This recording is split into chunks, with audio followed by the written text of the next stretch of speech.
Hello and welcome to the Daily Mill for Friday, the 7th of March 2025. In today's Mill news, we have a decision. The decision from whoever's deciding it. This is from the FA.com. An update on Mill's Liam Roberts. An independent, although with a small I, regulatory commission has upheld the FA's claim to increase the suspension of Mill's Liam Roberts. The goalkeeper was sent off on Saturday the 1st of March for serious foul play around the 6th minute of the Emirates FA Cup tie against Crystal Palace. The FA claimed that, in the circumstances, the standard punishment for this offence was clearly insufficient, and Liam Roberts subsequently denied this. Following a hearing, the Regulatory Commission, interesting that they don't say independent there. Was it independent? Upheld the FA's claim, set aside the standard 3-match punishment, and instead imposed a 6-match ban. The Regulatory Commission's written reasons for its decision will be published in due course, and we'll take a look at that when it is done. So, basically, the decision, they have to write up a thing. So we'll find out why they've done this. But there you go. It's basically 2 red cards in a row. Double red card. 3-match ban, 3-match ban. Total of 6. Not a 3 and a 6. Just altogether a 6-match ban. So obviously he's missed 1 game already. Bristol City game. Gonna miss the Watford game. Gonna miss the Leeds game. Gonna miss the Stoke game. Gonna miss the Sunderland game. And looks like the Portsmouth game. So, that's it. Done. Now, following this decision, the first official statement, obviously, they've been talking to the local press behind the scenes and giving statements to them to publish as proxies. But the first actual official statement that they put on millfc.co.uk comes today after the decision is made, because obviously, unlike some people, they're trying not to prejudice any investigation. You know? It's a statement from Millwall Football Club and Liam Roberts. Millwall Football Club has been notified by the Football Association that Liam Roberts has received an additional 3-match suspension following his red card against Crystal Palace on Saturday the 1st of March 2025. Whilst the club is disappointed with the outcome, it respects the process that has been undertaken. Liam Roberts has released the following statement. Hello everyone, as the dust settles, I want to address what's been a really difficult week for all concerned, including my family and I. Firstly to John Philippe, who I continue to send my best wishes to in his recovery. And as soon as I could, I reached out to Jean Philippe and, personally to apologise. And I was thankful to hear back from him that evening that he was okay, and he reassured me not to worry. I'm devastated by what happened, I unequivocally accept the red card as awarded, and I accept my punishment. Furthermore, it has been extremely unpleasant to observe suggestions that I intended to harm a fellow professional. I have categorically never stepped onto a football pitch with the intention of hurting anyone. Misleading articles and comments have resulted in an unthinkable amount of abusive messages and threats towards my family and myself. To the footballing community who know me and reached out with support through this tough time, thank you. I appreciate every single message. And finally, I want to say a huge thank you to everybody connected to Millwall Football Club for their continued support. The togetherness throughout this club is unique, and I can't wait to be back out on the pitch in front of our fans. Be kind, take care, Robbo. So there you go.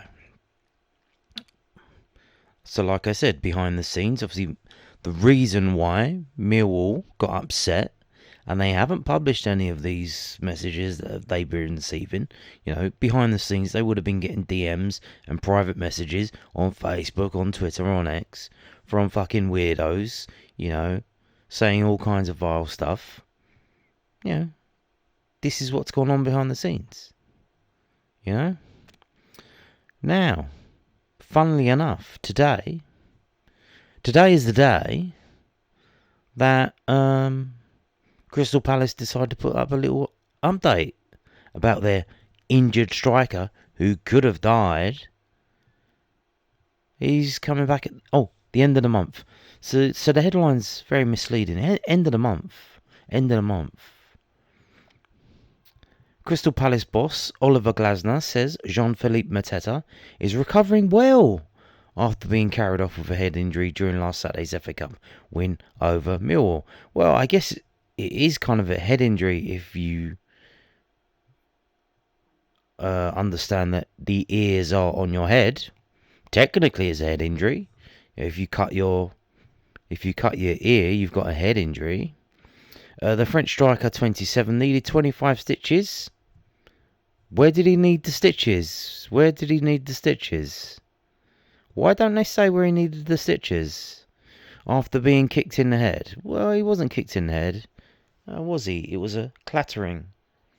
By Millwall goalkeeper Liam Roberts, who was sent off.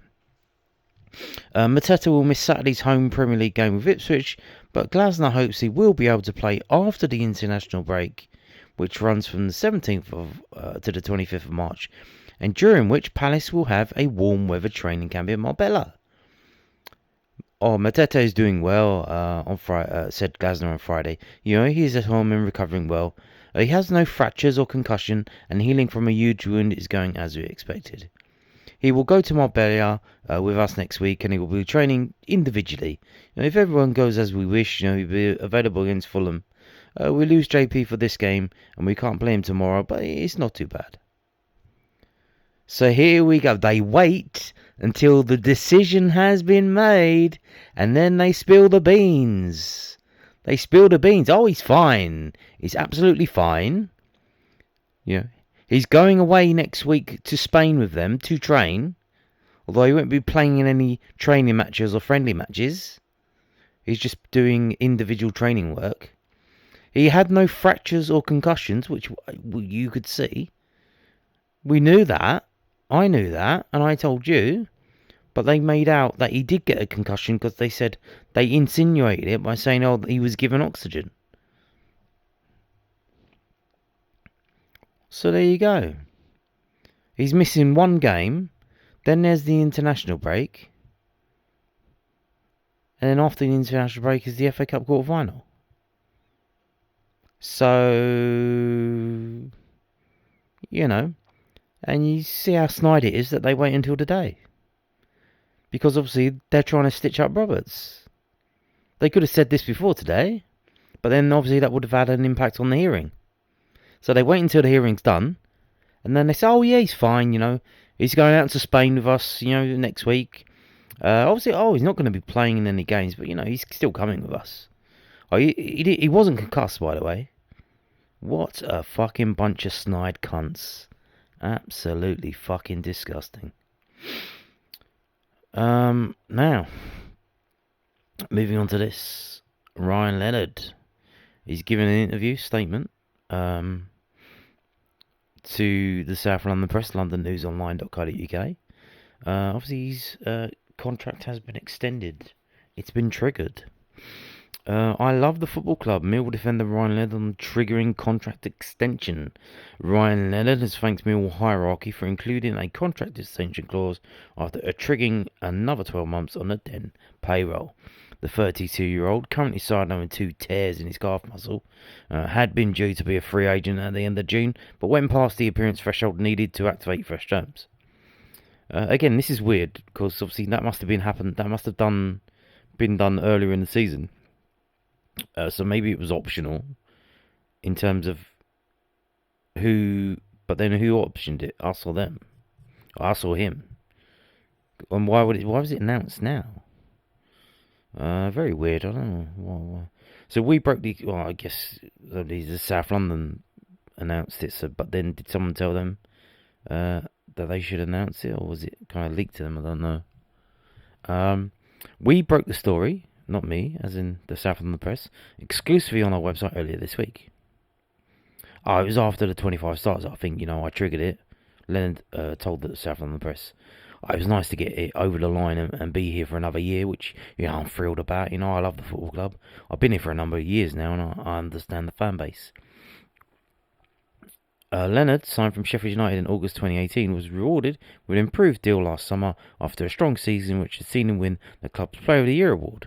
He said, it's thanks to Jimmy, and the football club really for putting the trigger in the contract. I'm very happy, it isn't still on the back burner and it's over the line. No, I wasn't thinking about it. You're just in a good routine of playing games.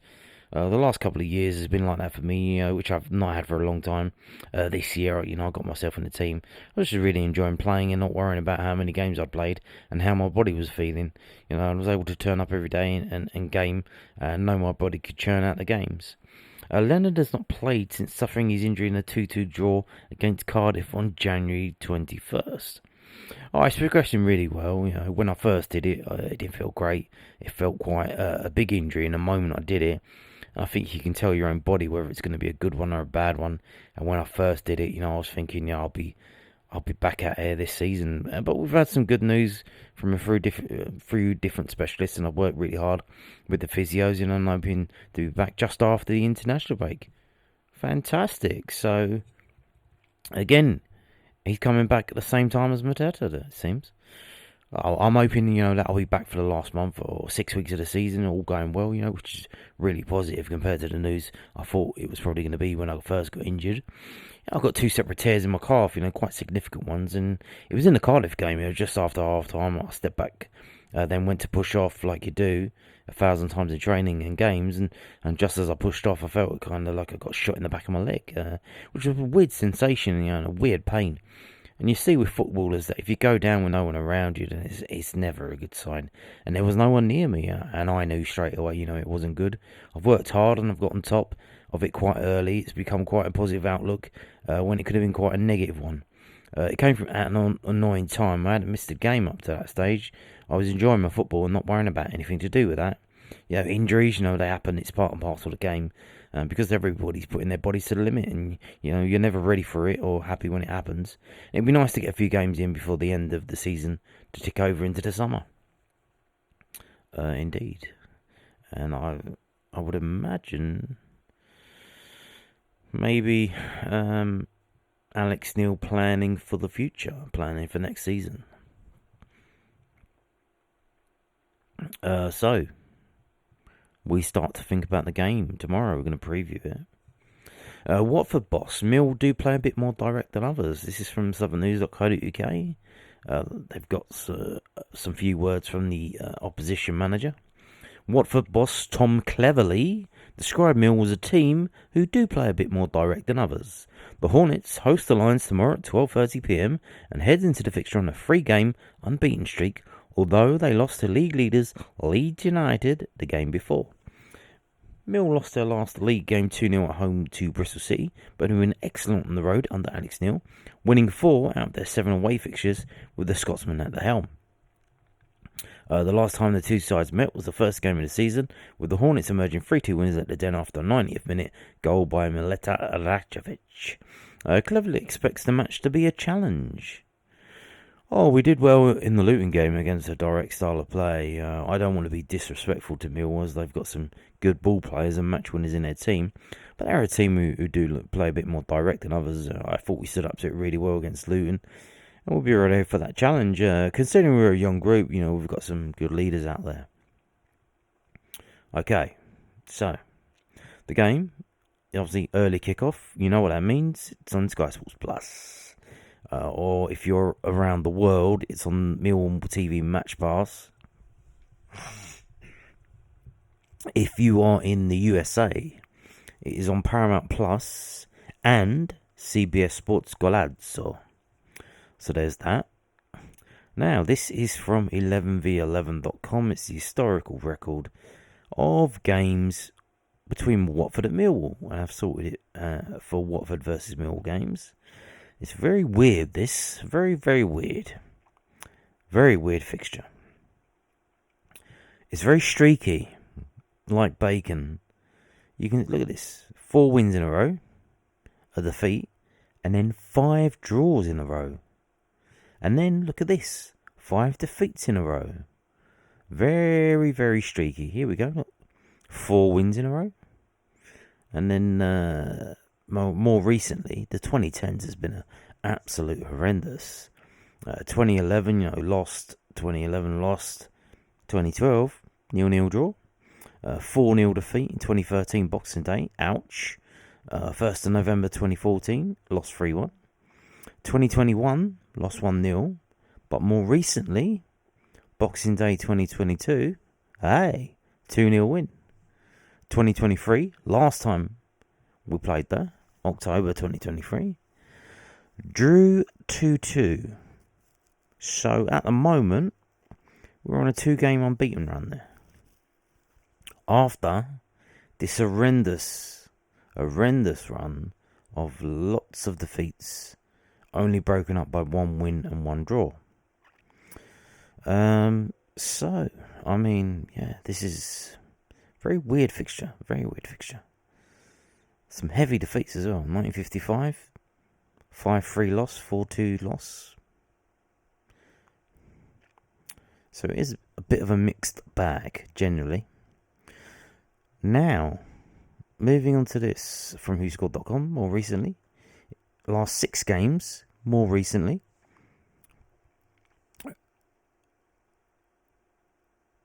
Three wins for Watford, 2 draws, 1 win for Millwall.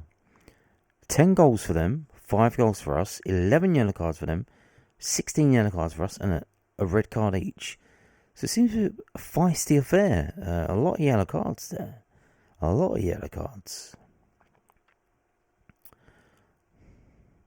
If we go down, this is how it looks in the table now. Yep. They are in 11th. We are in 12th. But there is a 4-point gap. A 4-point gap.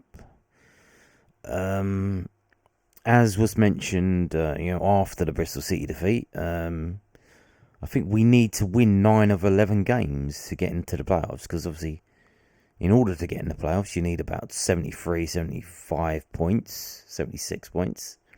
To get to that number from where we are now, it requires 9 wins but we've only got 11 games remaining. So it's a tall order. It is a tall order. So, what are we playing for? What's the point? Should we just go home? Should we just give up? Well, no. Let's not do that. Let's try. The players individually, they have things to do, things to prove, and that's one of the benefits of having a lot of young players in your team. They want to do things. They want to outshine. They want to do well. So yeah, let's have a look and see what we can do. So if we expand the league table and just show you, again, there's a 4-point gap here, but those ones up here, they're closer together. These two are 49. Obviously, Norwich played today. They drew with Gary Rowett's Oxford. So thank you very much, Gary Rowett. So we have a game in hand on Norwich. If we do win tomorrow, we go up to 48. And not only do we gain on Watford, but we gain on Norwich as well. So, hey ho. Fantastic stuff. Middlesbrough have started to win. They've won the last 2 games. Blackburn, Bristol City, and Watford and Coventry. So again, we're here. We're kind of like, we're Billy in the middle. We're nowhere. Are we up or are we down? Like, we're struggling and we're trying to get up and catch all of these who are all competing for these 2 player places. What you got there? 2, 4, 5, 6, 7 teams competing for 2 player places, and we're just struggling to get up there. Struggling, 2 steps forward, 3 steps back. So yeah, if we collapse that. So obviously, Watford at home tomorrow. Oh dear, this is their home form. They are 7th in the home table with 32 points. And you look, they had a very horrendous run So this is their last 6 home games. Lost 5, 1-1. The last one. And that was against Luton. So, yeah. Which is incredible. Look at it where they've won 10, they've drawn 2, they lost 5. All of those defeats are here on the screen. The last 6 games. So they were absolutely insane at home until the last 6 games where they just absolutely imploded. And this might be the reason why they've scored 22 goals in 17 games, which isn't a lot, but it's more than us. But yeah, that's not a lot. They've conceded 17 goals, so it's their defence has always, been getting them results at home. But again, so only 2 draws in 17 home games. They play to win, and if they don't win, they lose. They're not playing for a draw. So if we're 1-0 up or 1-0, be very careful. Be very careful. Try not to do the old double dual substitution, because could end up coming unstuck because they don't play for draws. So let's have a look at the away table. Wow, here we go. Look at this. We're 9th in the away table. We do play for draws. We've got 8 away draws. We've only scored 15 goals on the road in 17 games, which is a bit abysmal. But we've been getting the results. We have been getting the results. Obviously, having changes of managers, it kind of defeats the purpose of looking at stats, because what you really need to do is look at stats before nil and after nil. So, and you can see the last 6 games, that anomaly away at Plymouth was an anomaly. Alex Neil's got them doing well on the road, getting wins on the road. Before then, what was it? 1 away win before Alex Neil come. Since then, loads more. So, tomorrow, we've got a team that's very good at home versus a team that's very good away. I wonder how that's going to work. But if we look at the form table overall, so, yeah, pretty similar teams. I mean, they're 11th and 12th in the table. 2 in the last 6 games, both teams 2 wins, 2 draws, 2 defeats. They've scored 5, we've scored 6. They've conceded 7, we've conceded 10. So, yeah, pretty close. So if we do that, and we do that, so we can see the last 6 home games for Watford, the last 6 away games for Millwall. So they failed to score against Norwich. They failed to score against Leeds. They scored against Cardiff and Sheffield United and Preston, but they conceded 2 goals in those games. And so that they played Watford, local rivals, and obviously team in the relegation places. That's the only clean sheet they kept, and they won it 2-0. So it seems when they play, or Cardiff are at the bottom as well, but I mean, when they played decent teams, they didn't get the results. Playing teams at the bottom, they got the result. They won the game. Now, if you look at Millwall, if you go over to Millwall's side, clean sheets on the road at Derby, at Leeds, at Portsmouth, and we won those games. In the games where we didn't keep a clean sheet, Preston was a 1-1 draw. Palace, obviously, circumstances there we all know about. Obviously, the game was over after 8 minutes. And then the anomaly, which, was a formational thing, which, again, we had the same thing on Tuesday against Bristol City, where they play a different formation. They don't play 4 at the back, and we struggle. So now that our Achilles heel is known, will that be exploited by teams? But here's the thing. Most teams don't really rate us. They think we're not a very good team. Which you'll often see is when we beat a team, they will sack their manager because the chairman's like, how can you not beat Millwall? They're not very good. And so what that mentality means, I would imagine, is that a lot of teams wouldn't change their formation to play against us. They would just stick with the formation that they have because they think they're better than us anyway, so why would you change? So, we have an Achilles heel in that when teams play 3 centre-backs, we kind of struggle, but that probably won't be exploited by many teams. But I think that needs to be fixed by Alex Neil in terms of maybe on the training pitch, maybe in pre-season games, but certainly before next season. We need to figure out formation changes, and the players should know what they're doing. Everyone needs to have a role, how we're playing, and what happens if this happens. Well, you slot over here, you go here, you do this, etc, etc, etc. So, strengths and weaknesses. Whoa, they have a lot of weaknesses. Defending set pieces, very weak. Avoiding fouling dangerous areas, very weak. Interesting. So, moving on to this, let's have a look at the actual prediction that WhoScored.com will be making in this result. Is the injury list. Both teams got quite a fair few players out injured.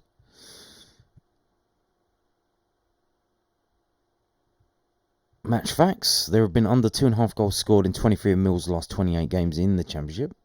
Watford have kept a clean sheet in their last 3 matches in the Championship, so that includes home and away. There have been under 2.5 goals scored in Watford's last 3 games. Sounds like a cracker then, doesn't it? So, under 2.5 goals scored in 23 of Mill's last 23 games, and under 2.5 goals scored in Watford's last 3 games. So, not goals galore, you would imagine. Here we go. Prediction. Watford dominated the possession against a struggling Stoke side last weekend, but failed to convert their chances playing out a goalless draw at the Bet365 Stadium. The Hornets are unbeaten in 3-leg games heading into game week 36, but will be feeling the pressure as their playoff rivals crank up the pace. Millwall followed up their FA Cup defeat against Crystal Palace with a disappointing result against playoff contenders Bristol City on Tuesday night. The Lions are now stranded in mid-table with little left to play for the final 11 games, unless they can close the 7-point gap to 6th place West Brom. And they say Watford 1, Millwall 0. Watford 1, Millwall 0. Okay. We'll see about that. Now, moving on to this. And, I'm not going to read all of this. I'm just going to scroll down. You can see it if you want.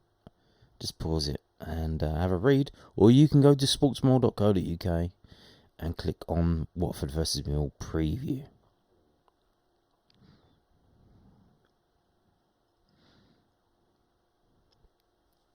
They say Watford 2, Millwall 0.